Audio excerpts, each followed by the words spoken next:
Elsa still roaring up the East Coast. This is video from Jacksonville. A local business shows us what it was like as a tornado sparked by the storm ripped through the area. That's an EF1. That's packing a punch. The storm now heading to New York City, the Big Apple.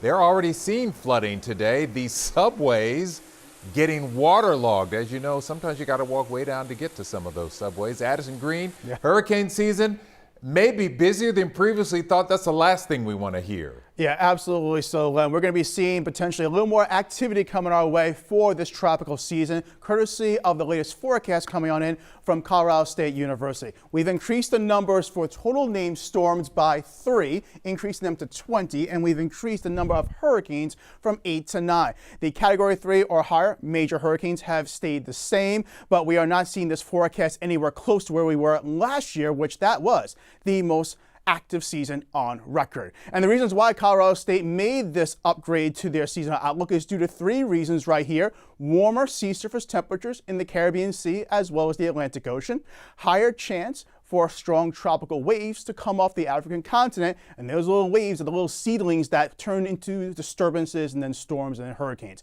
And also, the chance of El Nino is projected to be very low. El Nino means when you have increased wind shear coming on in across the Atlantic basin, which tropical systems do not like, kind of tears them apart, and we are not going to be seeing that being the case out there for the Atlantic Ocean going forward through the season. What we are seeing as we're looking for Elsa, as it is moving up quickly, and wind shear is also displacing that cloud deck as far north as northern New England. There are flash flood watches around D.C. all the way up throughout Cape Cod and beyond, and that's where we did see that flooding going on in New York City. But you can certainly see Elsa as it's moving at a forward speed of 25 miles per hour. It will quickly be in and out of the northeast and then moving on up towards Greenland, heading on in towards the weekend. For your forecast coming up for tomorrow, it will be a little soggy, unfortunately, especially the first half of the day.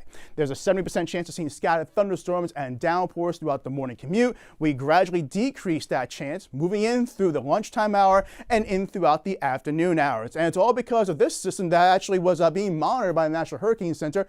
Has no chance of development, but nonetheless, they were watching just in case this thing did go offshore and started to turn a little tropical. Instead, it's just bringing in tropical plumes of moisture on towards the adjacent Texas coastline, and that's why we do have flash flood watches all the way down from the Mexico border, all the way up in towards the Galveston Bay area till the latest 7 o'clock by Friday evening, and we now have some counties extended for our western viewing area. Some areas have already picked up double-digit rainfall numbers, especially getting down towards the Rockport area. They're picking up close to 12 inches of rain in the past 48 hours.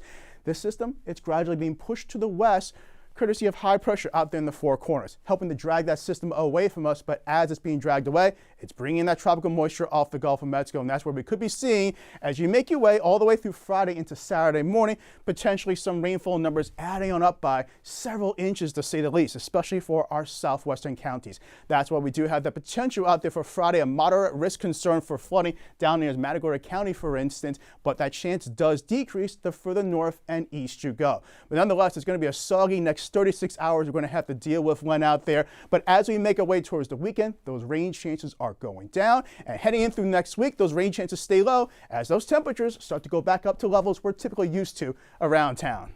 Yeah, got a rough few days still. Thank you. Like all